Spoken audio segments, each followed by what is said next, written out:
Hello everyone, it is Tabitha again, and today we are returning with Unit 2.2 of Demand Elasticity. And before we even start this video, I would like to recommend for anybody who hasn't already, go watch my first Unit 2.1 video on the basic concept of demand, because if you don't at least have a very general idea of how demand works or the logic behind it, then you will really easily be lost during this lesson. So I'd highly recommend going to watch that before coming back here. And here is a list of table of contents that we will be covering today. All right, so to start off with, obviously we need a definition of elasticity. You might have heard me use this word in Unit 2.1 and wondered what I meant. So economists use the concept of elasticity to measure how much something changes when there's a change in one of the determinants. Now, just to start off the back, I'm just going to go ahead and try to underline as best as I can this quote right here, because if you're ever asked during an exam to just simply define elasticity, whether it be for demand or supply, just say what it says right here. It's a measurement of how much something changes when there's a change in one of the determinants. And if your definition question is worth 2 points, then we need 2 points of clarification. This is the first, and then this is the second. Okay, elasticity is a measure of responsiveness, and this makes sense because, as we'll describe later on, if it's measuring how much demand changes where there's a change in one of the determinants of demand, it's a measure of how those determinants respond and how that response affects total demand. Okay? Now, more specifically, elasticity of demand is a measurement of how much the demand for a product changes when there's a change in one of its factors that determine demand. If you guys remember from last time, we shortened this to DOD, but on an exam, make sure to clearly define this phrase of determinant of demand. And within the table of contents, we'll be looking at two elasticities of demand. Okay, we have PED and we have YED. Okay, they're different, but they're both based in the same theory and the same logic, that they're both focusing on different factors or different examples of determinants of demand and how they each affect demand. So the majority of determinants of demand are clarified using PED, price elasticity of demand. And then income, it's going to be by itself, as we'll see later on, to be income elasticity of demand. Okay, but to go ahead and start with PED right here, price elasticity of demand, PED, okay? You can write this in an exam and they'll know what you mean. But price elasticity of demand is a measurement of how much the quantity demanded of a product changes when there's a change in the price of the product. So very quickly, just bring it back your memory here. Sorry about the god-awful graph. Remember, price is here, quantity demanded is here. And when there's a change in one of its prices from here to here, how does that affect the quantity demanded? That's what we're going to be looking at, okay? How this and this have an inverse relationship with one another. That's what we're trying to prove here. And there's typically going to be a formula given with PED and YED, but for now, let's focus on PED, because most of the questions that will ask you about PED, if they're not definition questions, then they're going to be giving you like a real life example with figures and numbers to calculate using this formula, but we'll look at that in a second. Really quickly though, the formula, if you want to simplify it from here, percentage change in quantity demanded of the product. So percentage, and then I'll use the sign delta for change, in quantity demanded of the product divided by percentage change in product price. Okay, that's the formula we're going to be looking at. Okay, so here's an example of one of the word problems you might get on a paper 2 or paper 3 test. So for example, a publishing firm discovers that when they lower the price of one of their monthly magazines from $5 to $4.50, the number of magazines that are bought by customers each month rise from 200,000 to 230,000. With this information, we can calculate the price elasticity. Okay, ignore this right here. But let me go ahead and make this nice and organized. So to organize this, let's do a before and let's do an after, okay? And there's going to be two values I've changed here, okay? There's going to be the prices. So there's going to be $5, and then it went to 4.5 or $4.50, and it went from this to this. And then it also rose from 200, okay, to 230. Okay, so before, after, this is very important. Okay, so now bringing back the formula from before, if we wrote it down, and if you ever do an essay in paper 1 or 2 where you have to talk about price elasticity of demand or any elasticity of demand with a formula, it's very, very crucial that you define whatever this is with its formula, okay?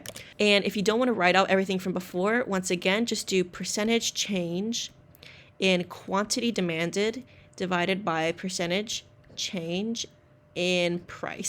Sorry about that. So obviously the first thing that we have to do is we have to put all of these values into percentage changes.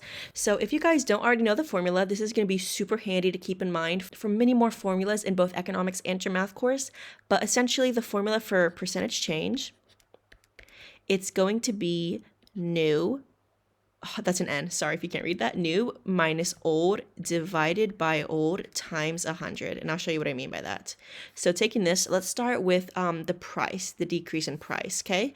And really quickly, because it's a decrease in price, we know the answer is going to be negative. And because this is an increase in quantity, the increase will be positive. So let's go ahead and calculate these values here.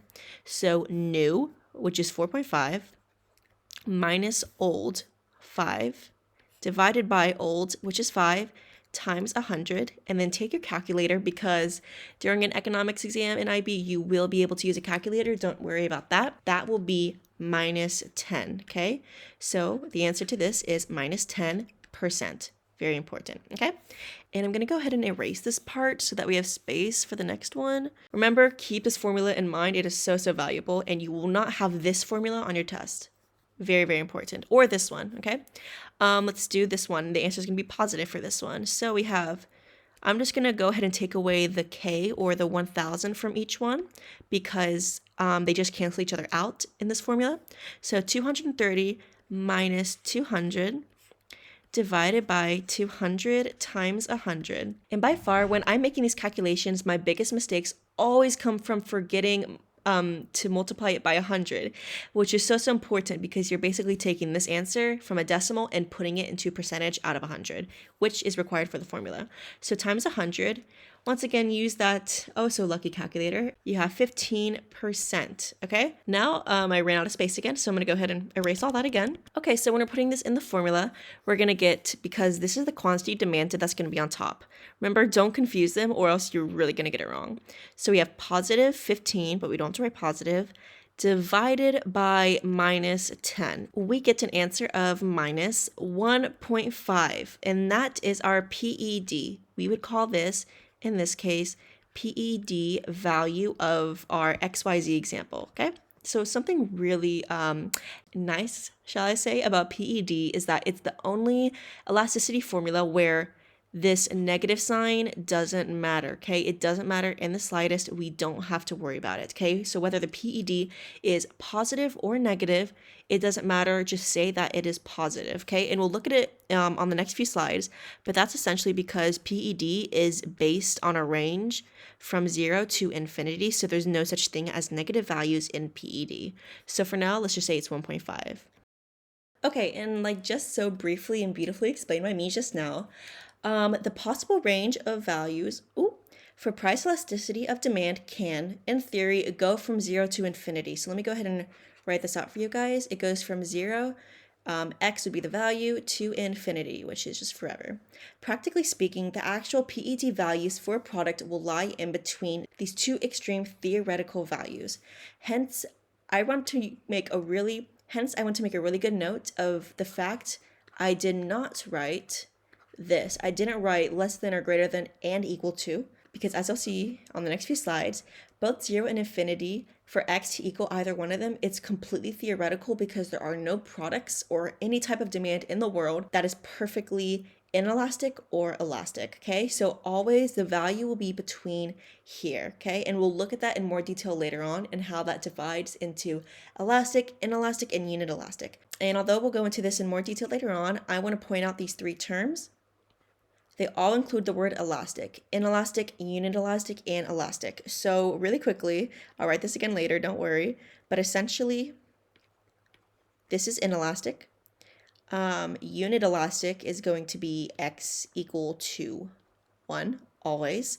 And then 1, anything greater than 1, and anything less than infinity is going to be elastic, which is the most typical. But again, we'll look at all three of these formulas that I just drew down a little bit later on.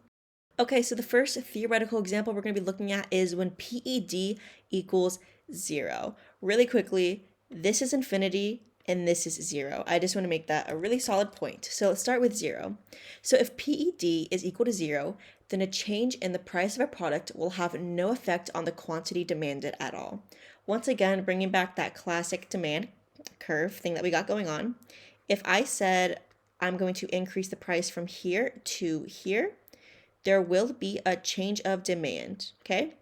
Between here and here. That's the change in quantity demanded, okay?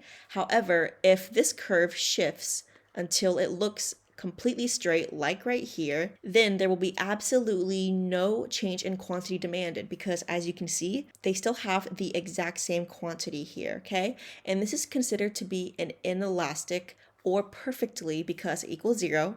Remember, theoretically, this is perfectly inelastic. So when x equals 0, and you know it's 0 because there's no percentage change because there's nothing changing. It's just 0. When x equals 0, it's perfectly inelastic. And when x is greater than 0 but less than 1, then it is going to be considered a form of inelastic. But again, we'll use another example for that later on. In this case, demand is said to be perfectly inelastic as it is completely unresponsive to price changes. Now, one of the reasons why we said this is theoretical is because in the real world, this is assuming that no matter how high you raise the price of something, nobody will stop buying it, which obviously in reality is completely untrue. It doesn't matter which market, how big or small it is, but if you raise the price from $1 to, I don't know, $1 million. I'm just going to write over this. Obviously, some people are going to stop buying it. Most people will probably stop buying it if it's that big of a jump. But the reason why this is theoretical is because it doesn't happen in the real world. However, one of the assumptions from this graph is that the change is 0. And on the opposite side of the spectrum, when PED equals infinity, remember what I just said? 0, infinity. So this basically means that demand, if this is perfectly inelastic, then this is perfectly elastic, which essentially means that the demand is completely determined by the price of the product. Whatever this value of price is, let's say it's equal to X, will completely determine how much of it is demanded. And unlike an inelastic demand, whereby if you change the price, the demand doesn't change at all, if you change the price here, it doesn't matter by how much, if it's 1 cent, 1 penny, it doesn't matter, the demand will immediately fall down here to 0. Okay, that's because all demand here is reliant on being in this fixated position right here, so we cannot change it. Okay, so let me write this down as a formula again. When x is equal to infinity, and really quick note quickly, to think about this in a more practical sense, I want you guys to consider a math axis graph. So if x keeps going this way, if the x-axis keeps going this way forever, it's going to be equal to infinity. Versus if it stops right here at the cross point, it's going to be equal to 1, like an inelastic demand. Okay? Anyway, let's ignore that. So x equals infinity is going to be perfectly elastic. And then when x is between or greater than 1, but less than infinity, it is going to be considered just elastic. So theory, reality. And once again, there is no product in this world that demand will be infinite for no matter the price, okay? Because obviously some people will not buy some products. That's just the way that the world works. So once again, this will never happen. This doesn't happen, and it's all theory. All right, so the products that completely dismiss the two theories of x equaling 0 and infinity is the fact that normal products exist, okay? So normal products have values of PED between the two, and the two here would mean, once again, 0, x, and infinity. So all the products that fall under this category are normal products because they're normal. That's how normal products act. And now we will look at the values that lay all in between here, okay? And this range of values of PED is normally split into 3 categories. If you remember from before, that would be inelastic, unit elastic, and elastic demand. Okay, so the first of which, once again, drawing this all over the place, it's so important to keep this in mind. For the PED value to be considered inelastic, x has to be between 0 and 1, but not equal to either. So if a product has inelastic demand, then a change in the price of the product leads to a proportionally smaller change in the quantity demanded of it. Whew, that's kind of a lot. On the next slide, don't worry, I'll switch between the slides to show you what this means on a graph. But essentially, let me do a very quick sketch. Okay, because more inelastic demands are more steeper because they're closer to being zero and perfect. Let's do it like this. That basically means, let's do this.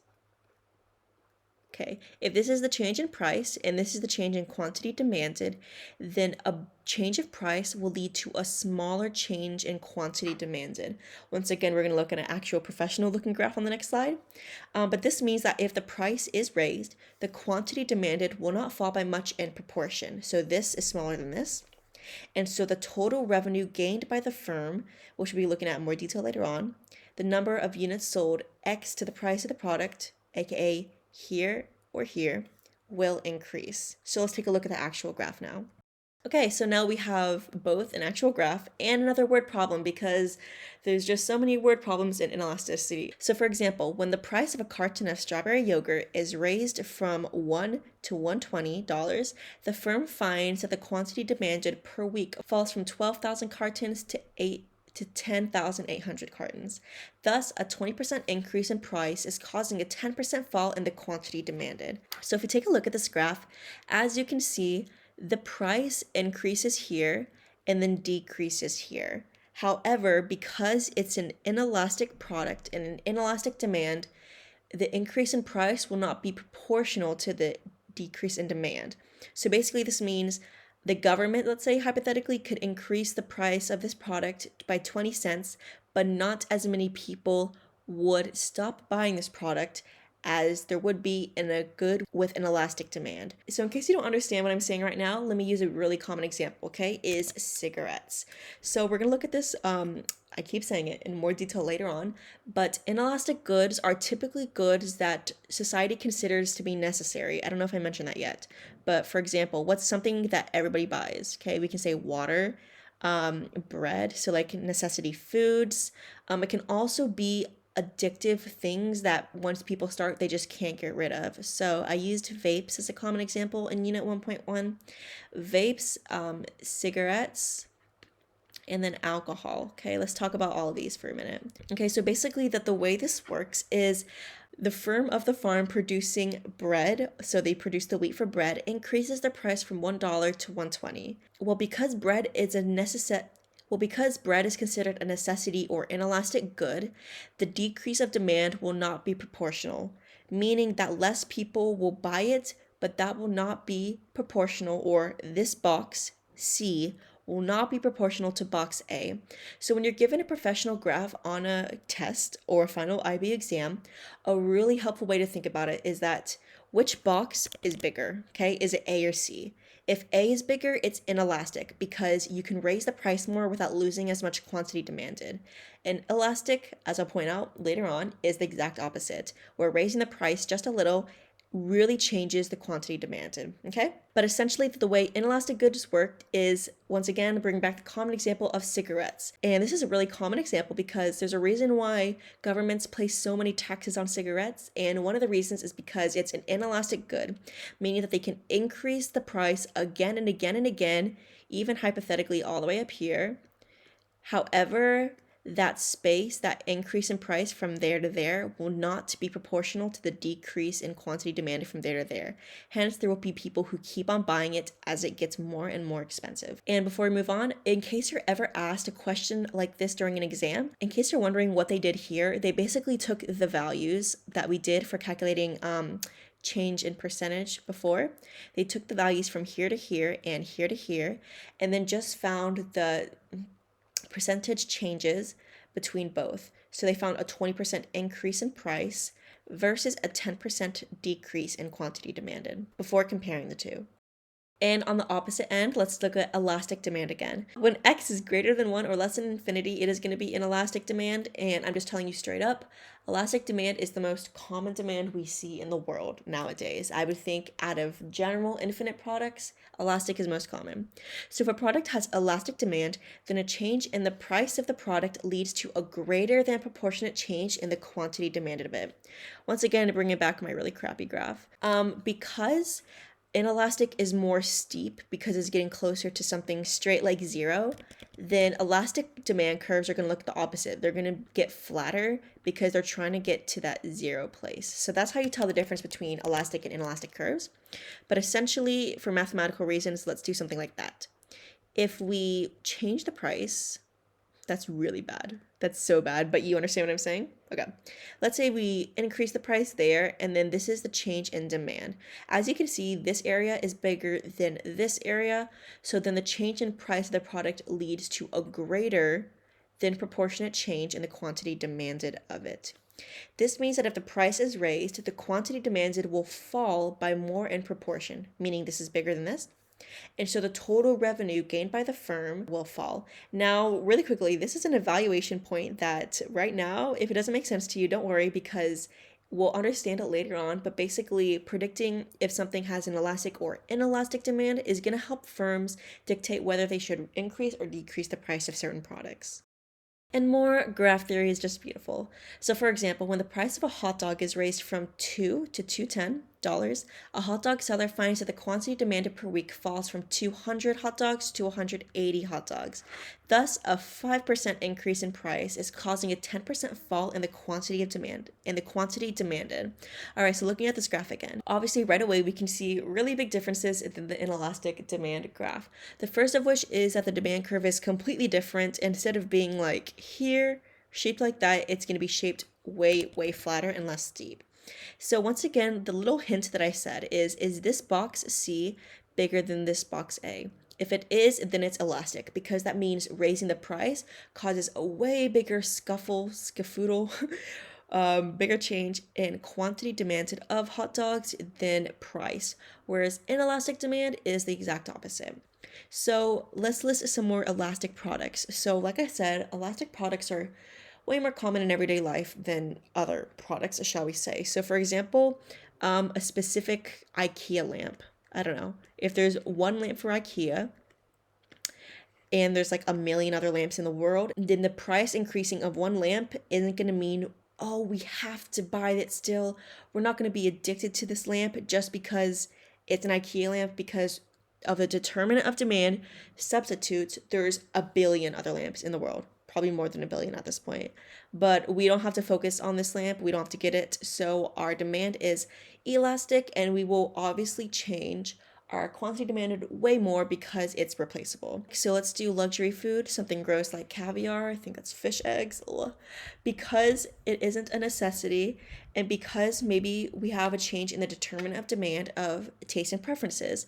So let's say our taste and preferences change and then the price goes up even just a penny, we'll immediately be like, you know what? It's not that important. I don't value it that much. Let's just decrease our demand of that, okay? So once again, if this box is bigger than this, it's elastic. If this box is bigger than this, it's inelastic.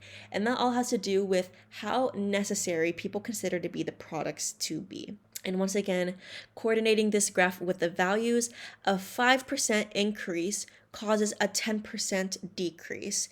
So that shows literally just in the words themselves. So if you're writing an essay about this topic, for example, I would highly suggest including a sentence like this: how the value of X increase in price causes the value of Y to decrease in quantity demanded.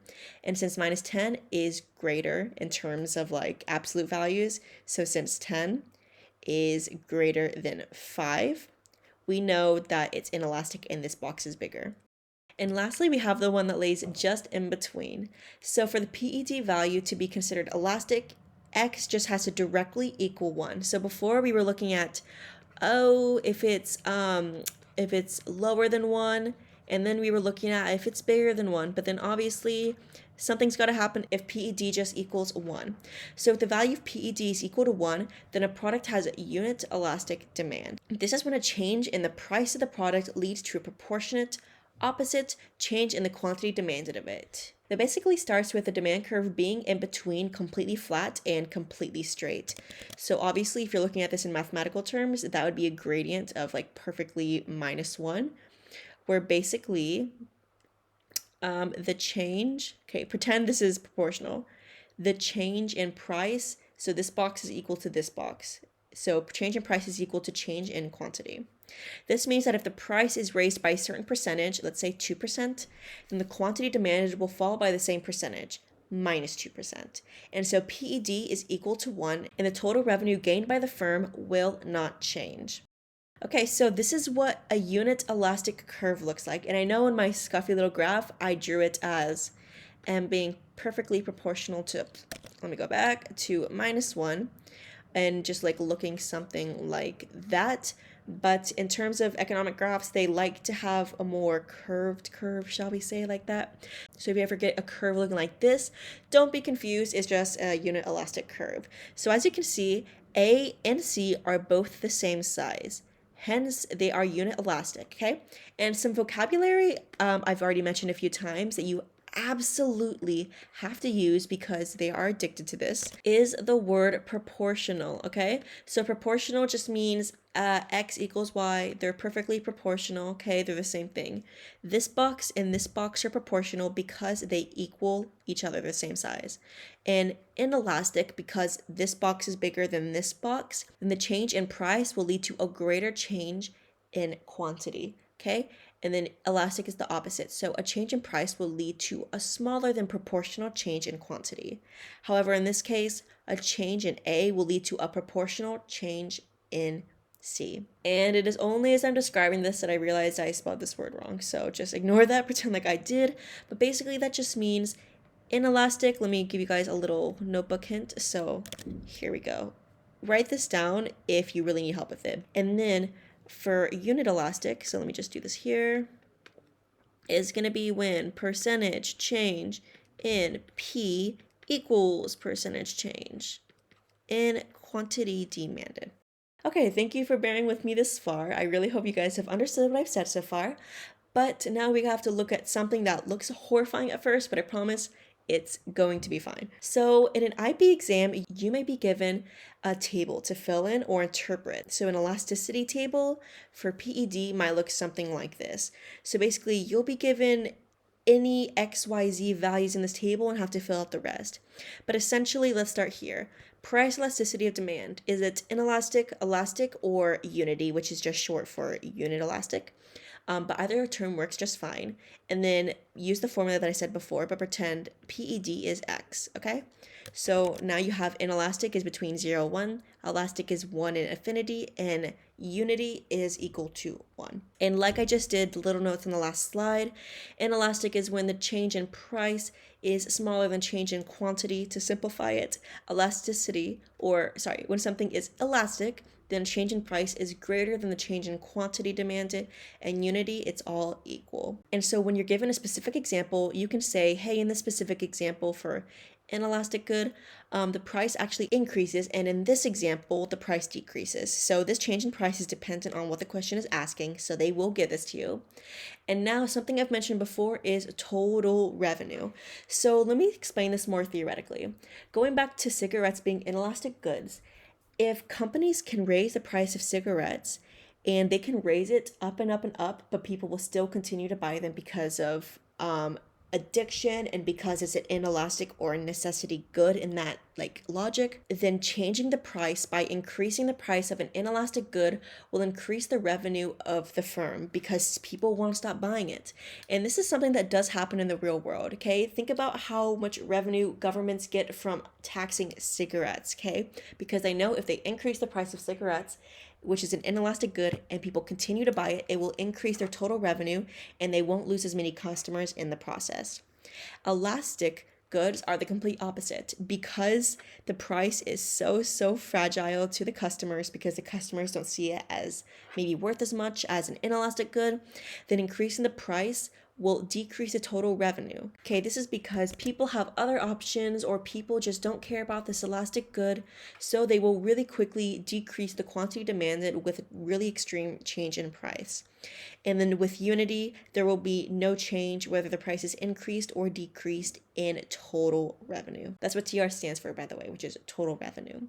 And really quickly, I want to point out something really handy right here, in case you guys haven't noticed it already. So when you're talking about inelastic goods, and because total revenue is a complete evaluation point, I highly recommend using, when you increase the price, you also increase the total revenue. when you decrease the price, you also decrease the total revenue. So the arrows here are going in the same direction. For elastic goods, when you increase price, it decreases total revenue. And when you decrease price, it increases total revenue.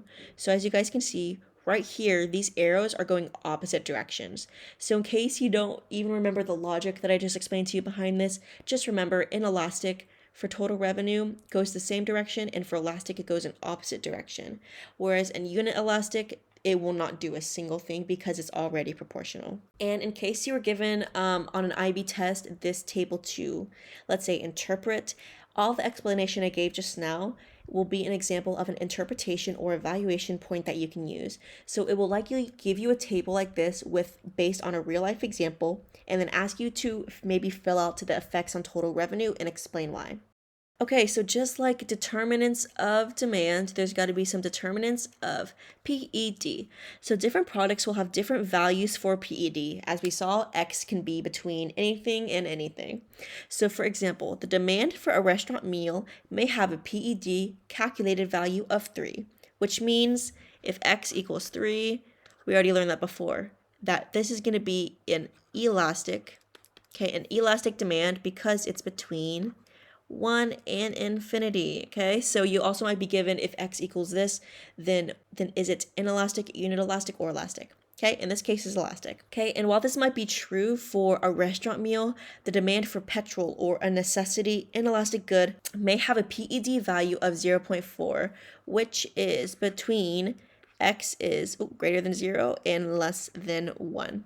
And just really quickly, I should have mentioned this earlier, but the reason why we use PED in the first place is to calculate based on where X lies between these formulas and values if a product is considered elastic or inelastic, because by calculating how a change in price affects the change in quantity demanded, we can figure out if products are elastic or inelastic or not. And then obviously the extent to which these determinants of demand actually and legitimately affect the demand for a product includes some determinants that I've already brought up. So first you have number and closeness of substitutes, product necessity, income spent, and time period considered. Use the acronym, because I love acronyms again, PINT or PINT, whatever you want to say, to remember the determinants. That would be product necessity, income, number of substitutes, and time period considered. So starting with the first determinant of PED. Ooh, what's a little phrase for that? We have DOPED. I don't really like that, but okay, let's use it for now. So the number and closeness of substitutes. Really quickly before we read this, I've already brought this up a few times. If people consider a product to be elastic because, like I used the really random example of the IKEA lampshade, if they consider it to be elastic because of the closeness of substitutes and they believe that this item or product isn't necessarily unique or valuable and that they believe that they can get a cheaper option somewhere else, for example, or an option more accustomed to their preferences, then obviously their demands will decrease more easily and the demand will be more elastic to them. So the number and closeness of substitutes that are available is certainly the most important determinant of PED. It is fair to say that the more substitutes there are for a product, the more elastic the demand for it will be. Okay, and I'm going to bring back some of my examples. So the first one being mobile phone companies. Now, obviously, when you think of the world we live in an Apple phone dominated world right now. And let's say Apple was the only phone company, then the demand for Apple would be completely inelastic because there's no other alternatives. And if we all consider that to be a necessity product, then we would have to use that one. But as more companies make phones, like you have Huawei, Windows, Samsung, Microsoft, I think they have their own weird little thing. Then obviously the elasticity for iPhones will become more elastic as there's more substitutes and more close substitutes become available over time. Okay, the next being cereal brands. Once again, if there is one cereal brand in the whole world and everybody becomes addicted to cereal, it will be inelastic. But because there's like a quadrillion different cereal brands, a change in price of one random one, let's say, will have an inelastic demand and will cause a bigger than proportional change in quantity demanded. Okay, and this last one is a real world example. So if you want to use this for your real world example sheet, I highly recommend it because it's quite interesting. Canadian cell service. So I don't know the name of the company right off the top of my head, but in Canada, there is like a monopoly situation of one cell service company giving like phone data, completely dominating the market. And because that's like the only or the most like accessible cell service and data plan company, they have increased the price of their cell service plans so much, and people just keep on buying them because there is not a closeness of substitutes available in that market. Okay, so hence the companies want to increase their revenue, they keep increasing the price, and people keep on buying it. So Canadians are basically being ripped off, but the firm behind it still makes a lot more. Okay, product necessity, the second most important one, I would say. It is worth remembering that for many goods, necessity will change from consumer to consumer. Right off the back, a really important evaluation point here is subjectivity, okay? Because once again, bringing this back to my example of addictive products like alcohol, vapes, cigarettes, anything like that, for somebody who's like addicted, or like let's say somebody who's an alcoholic, as an extreme example, they're going to consider alcohol to be an extremely inelastic good because of that addiction, and they will have a huge product necessity. But for somebody who never drinks, obviously alcohol is going to be a completely unnecessary thing, and they will not care. So it will not be an inelastic good to them. It will be completely elastic because they wouldn't even buy it in the first place. Okay, so it is subjective based on experience and person to person. Since different people have different tastes and preferences, and necessity is often the subjective view, okay? So once again, bringing back in this cigarettes, any addictive substances, it's a super common example. I used a very specific one, towel warmers. I'm not a big fan of towel warmers, but if Beyonce loves her towel warmers and she can't go a day without them, obviously that's going to be a necessary product for her to fulfill every single day. Hence, it's going to be a very necessary product for her, and for me, I couldn't care less. And another interesting one is I use the example of beef. So in my life, I actually eat quite a bit of beef, as much as I eat other meat, because I'm not vegan or vegetarian. However, for people who are vegetarian or vegan, this is a completely unnecessary product, and they will have absolutely no inelastic demand towards it. Proportion of income spent. Okay, we haven't really looked at this one yet, so let's go ahead and take a look. If a good costs very little and is a very small part of a person's budget from income, then a change in price may cause a little change in quantity demanded, i.e. the demand would be quite inelastic. So this is actually really interesting. Let's take an example of somebody who makes $50,000 a year. Okay, let's say they like to buy cereal, and let's say the cereal goes from an increased price of $1 to $5. Now, if somebody's living on a very limited salary, like $50,000, then this increase in price will make it much more of an elastic good for them, because to them, this is quite a big proportion of their income compared to somebody who makes $5 million a year.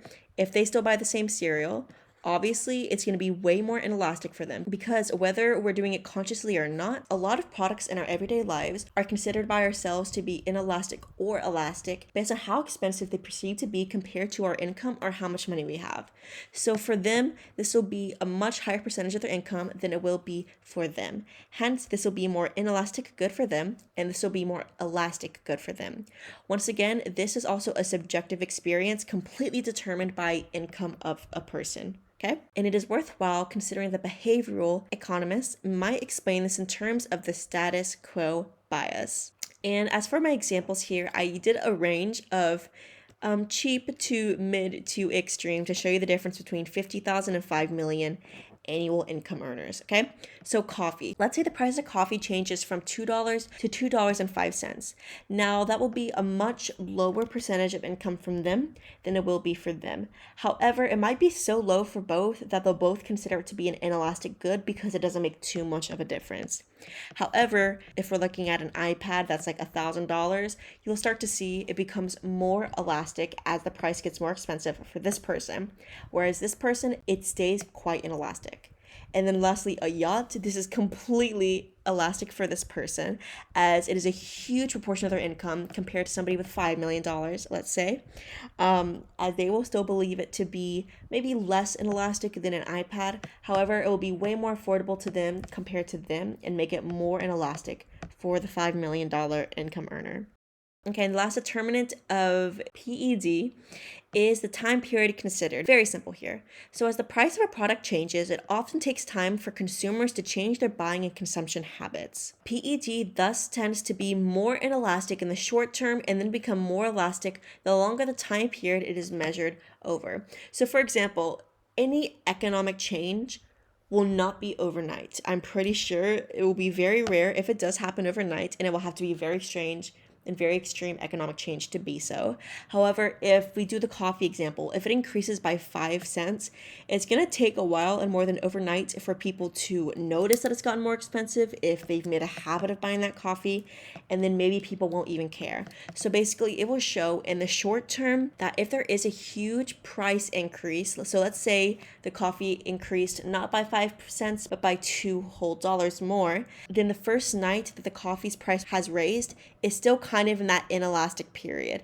And then as more people hear about it, they realize the price has gone up and they realize it's a bigger proportion of their income, let's say, it will become a more elastic demand curve, okay?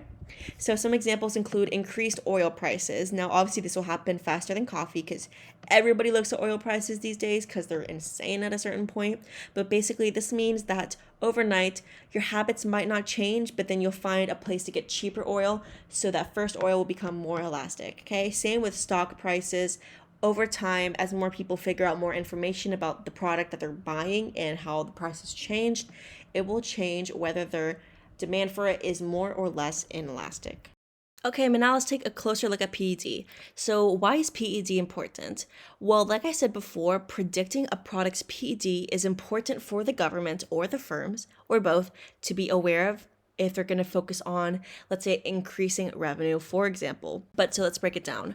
For firms, as we have seen, the main use is for predicting the effects of their pricing decisions on quantity demanded and also on total revenue. So in this statement right here, we're going to stick with the assumption that firms are always looking to increase their revenue in some way. Okay, that's their main goal. That's their main aim of being a business in the first place, is that they want money. Okay, so obviously evaluating whether the product is elastic or inelastic, and then making price changes accordingly. So increasing prices for inelastic goods and decreasing prices for elastic goods will increase their total revenue overall. So it's really important to use the values of PED as a predictor for that. Okay.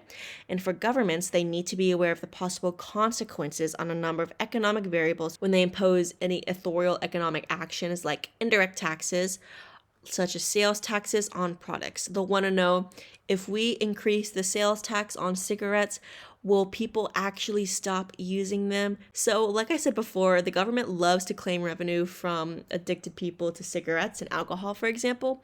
But one of the reasons why they also put taxes on both is because they want to decrease the availability or options that some people have to grow an addiction. So, if it becomes more expensive to them and they can afford it less and less, they'll at one point theoretically say, you know what, enough is enough. I can't afford this anymore, therefore my addiction will stop. So for governments, if they're aiming to reduce the social market failures that occur with smoking cigarettes, for example, they need to be aware of, are cigarettes inelastic goods or not? Because if they are inelastic, then increasing the tax won't do as much as other government alternatives, such as legislation, for example. Okay. And since governments are not usually keen to increase unemployment, they may place higher taxes on products where demand is inelastic, like I just said, so that the demand for the product will not fall by a significant amount and will thus not lead to any high unemployment. Right, so this is another evaluation point to contradict this point that I made here, which is, although, let's say, governments theoretically want to stop all smoking in a country, if they do that, they're going to cause unemployment. And one of the government's main objectives in running a whole nation or economy is to keep unemployment incredibly low. So while they might want to increase taxes because it slowly decreases the quantity demanded for customers over time, they also don't want to increase unemployment for the workers who work in manufacturing cigarettes, for example. So this is just proof that there are many different perspectives that influence governments when they're deciding how to use the information of a good being elastic or inelastic, and how that affects society as a whole. All right, we went through PED, and in case you haven't forgotten, we still have YED.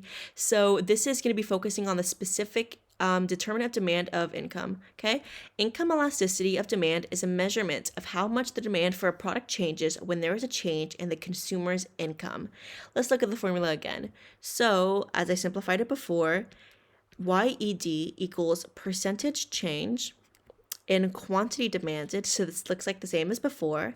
However, the bottom is different, okay? It's going to be the percentage change in income. Okay, let's just put income right there. So we're going to be looking at how the change in income of the consumer affects the change in quantity demanded for the specific product. And once again, there's going to be some graph theory going on here. So another example. For example, a publishing firm discovers that when they lower the price of one of their monthly magazines from $5 to $4.50, the same example as before, the number of magazines that are bought by customers each month rises from 200K to 230K. With this information, we can calculate the price elasticity as we did before. Now, although we've already done this problem before, I want to point out something. When you look at what values they're using, so we know this is price because it says price, and we know this is the number or the quantity of something. Okay, so because we know this word problem has to do with quantity and price, we know it's going to relate to PED versus a word problem that has something to do with income, we know it relates to YED. Okay, in this case. So if you're ever given a word problem like this and you need to define the difference between when to use PED and YED, you know it's because YED has income. So I'm going to write that down just in case. But let's read the second problem out loud. Take another example. A person has an increase in annual income from $60,000 to $66,000 a year. She then increases her annual spending on holidays from $2,500 to $3,000.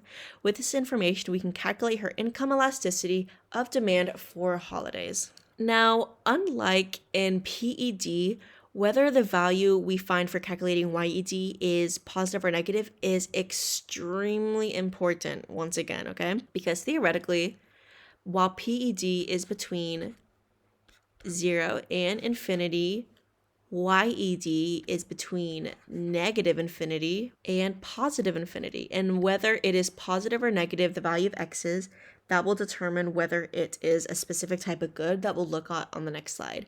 But for now, let's do another calculation. So the calculation here is the same process as before, but practice makes perfect. So let's go ahead and practice this, okay? So remembering the formula from before, which is we have YED equals percentage change in what we always put on the top. We put quantity demanded divided by percentage change in income. Sorry. Okay, so let's use this formula. And by using it, let's do the before and after kind of chart thing we did before. So we have before and after. It's just way better to organize like this. So it goes from 60K to 66K. Okay, it goes from that to that, and then it also increases from 2,500 to 3,000 or 3K, okay? Now let's start with percentage change in quantity. So quantity is the second one here. So we have new minus old divided by old. So 3K minus 2.5K divided by 2.5K, okay, which equals 20%, okay, and this is a positive value. So we have 20%, naturally positive, and then let's do the second one, okay, by taking this all away again. So now we got new 66. I'm just going to take away the 1,000 because once again, it cancels each other out. 66 minus 60 divided by 60, which equals, times 100. I told you I keep on forgetting it. So times 100, and that would equal another positive number. That would equal positive 10%. So putting this together in the formula again, we get in total 20% divided by 10%, which equals 2. So the 2 will be the YED in this case, and it is positive. But once again, if one of the values here was negative and this was negative, you would need to know. But let's start with the classic example. So we're going to start with this number being positive. Okay, and once again, there's going to be a measurement for the range of demand elasticity here. So unlike in PED, where we just had normal goods, I'm going to preface this slide by saying that there's both normal and inferior goods, hence why it's important to know whether the product is negative or positive. But in YED, the sign obtained from the equation is important. It tells us whether the product we are looking at is a normal or an inferior good. Now, you should recognize these terms from Unit 2.1 from the demand chapter, but just to recall, remember that the demand for a normal good rises as income rises, and the demand for an inferior good falls as income rises. Hence, the two categories are created here. So now this part is really straightforward. Normal goods is just going to be anything that's positive, has a positive YED value, like the 2 we just found. So what this means, as correlated with our previous definition of normal goods, the demand increases as income increases, okay? So let's say we want to go to the Bahamas for $2,000 and our income increases by $2,000. It's going to be a normal good because they both increase, okay? So anything that falls into that category is an example of a normal good. And since normal goods are all that we explore with PED, we know that normal goods have the range of inelastic, uninelastic, or elastic demand depending on our calculations, okay? But to look at this in a little bit more detail, normal goods are going to be classified into 2 categories, okay? Necessity and superior goods, both of which are very straightforward. So obviously necessity goods are going to be things that are necessary, okay? So things that have a low income elasticity.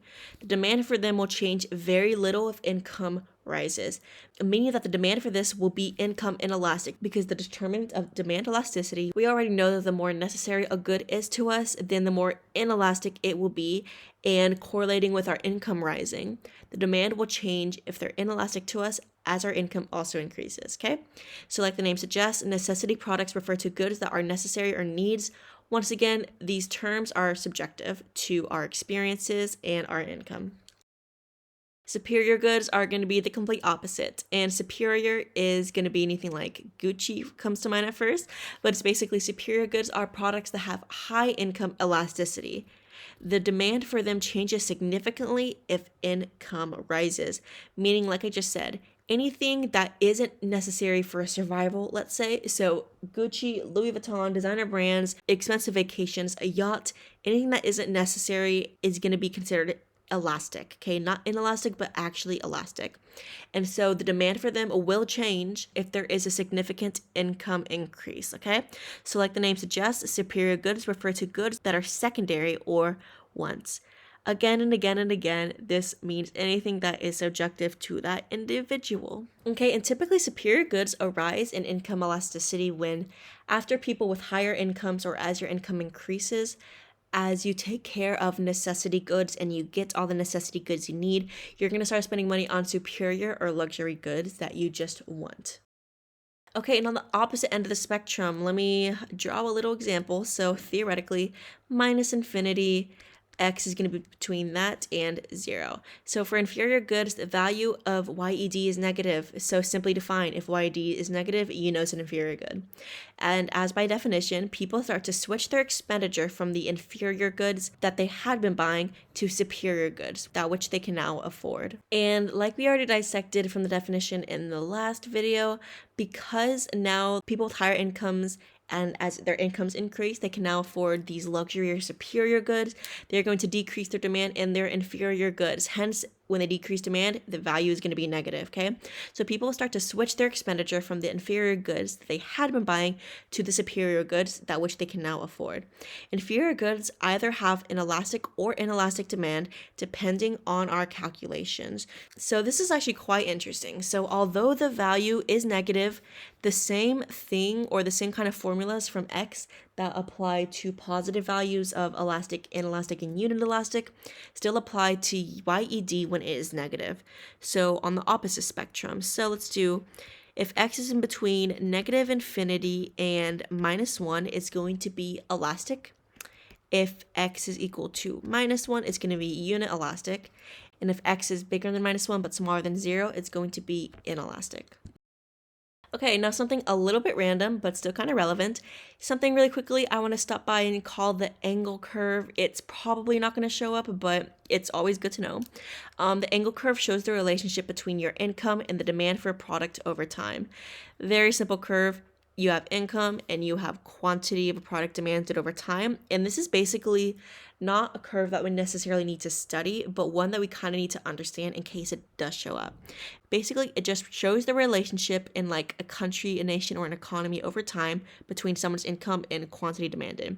So basically what happens here is as someone's income increases, Slowly, they'll start to demand more product because they can afford it. However, this gets to a certain point where they don't want to demand anymore because they've reached their limit.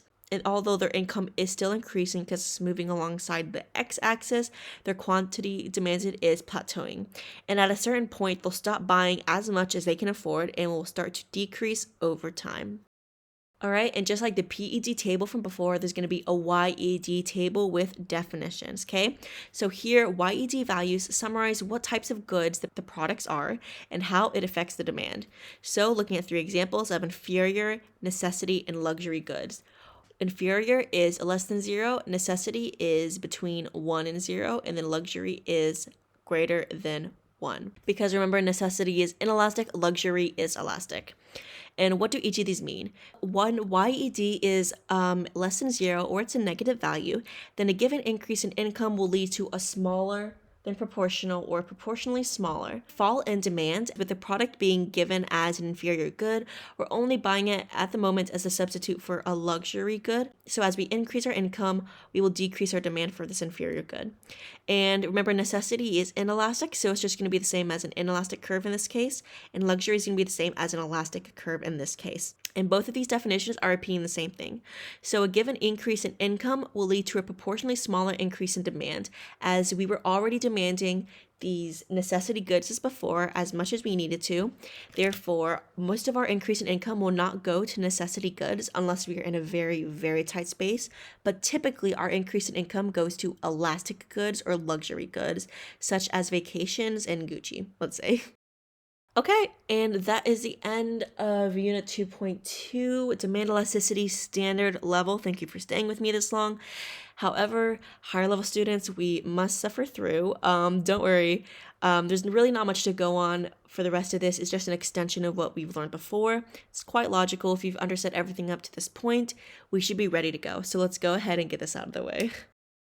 And here are going to be the following table of contents. So as you can see, we actually don't have a lot to cover, which is great because most of the elasticity for both supply and demand are in standard level content.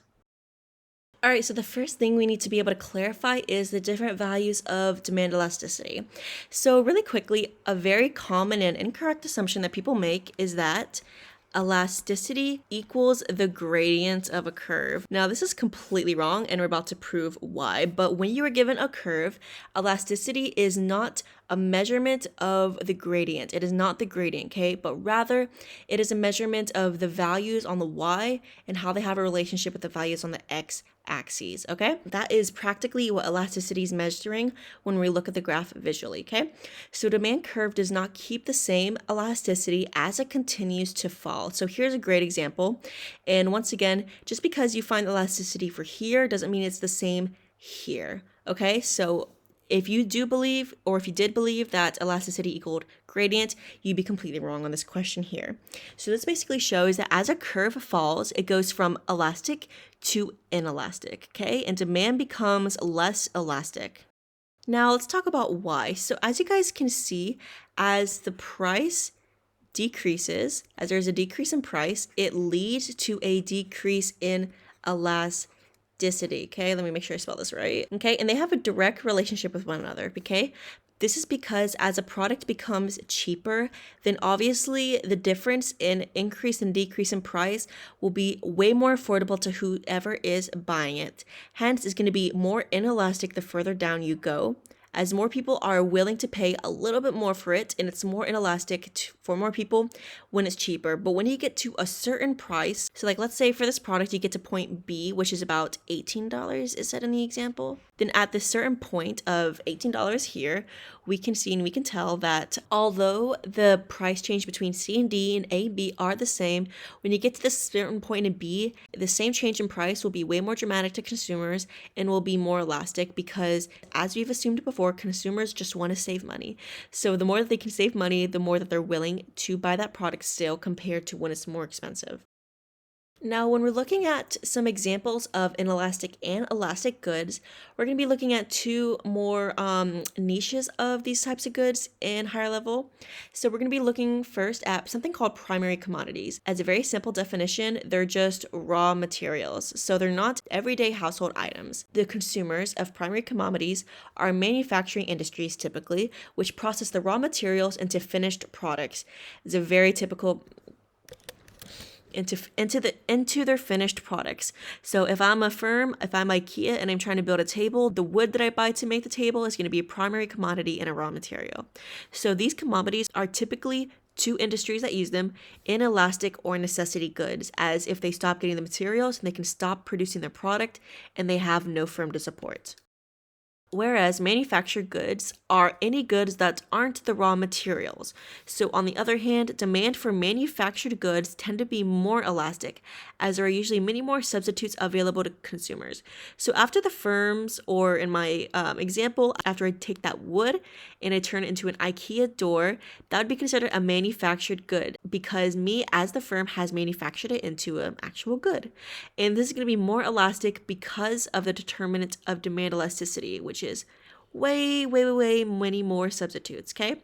And these manufactured goods are going to be consumed by consumers, and they're not necessarily firms consuming them, okay? Firms can consume manufactured goods. For example, I could purchase the manufactured good of a saw to cut the wood for my door.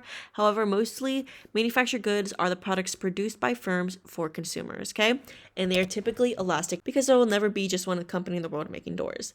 And primary commodities are typically elastic superior goods, okay? So they'd be considered elastic because they are superior in terms of YED, and they are stuff that we want but don't necessarily need, because typically the stuff that is more inelastic and the stuff that we need would relate more to primary commodities, okay, such as the raw materials to make food, for example. Okay, and just like PED, why is YED even important? Why do we have to know? Well, really quickly, information of YED values and causes of such are also important to firms, the government, and the economy as a whole. Just like we said before, how PED is important for preparing revenue, for evaluating social effects, and for like seeing the relationship in an economy over like the course of a year, changes in determinants of demand and how that affects demand. YED does the same thing, just with the context of specifically income. Okay, so the first one we're going to look at is firms' decision making. Again, it's basically the same thing as before, but a knowledge of YED can be useful for firms when they are planning which markets to enter and which products to sell. Products that have a high YED will see large increases in demand as income levels in the country rise, and so their markets will quickly grow.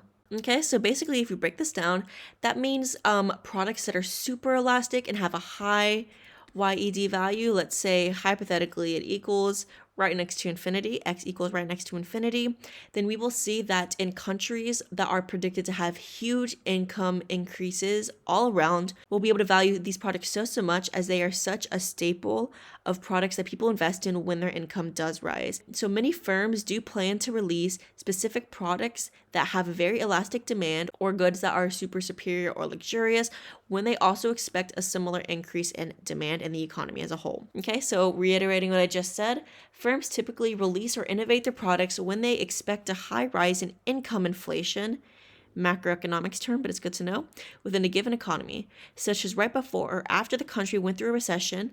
And basically, this is when the government wants to promote the exchange of money in their economy, so they'll increase people's incomes. And then a firm may release production of an inferior or superior good for the public to produce because now they'll be in the most vulnerable positions to do so. Okay, and the second part would be all the sectoral changes that there are in an economy.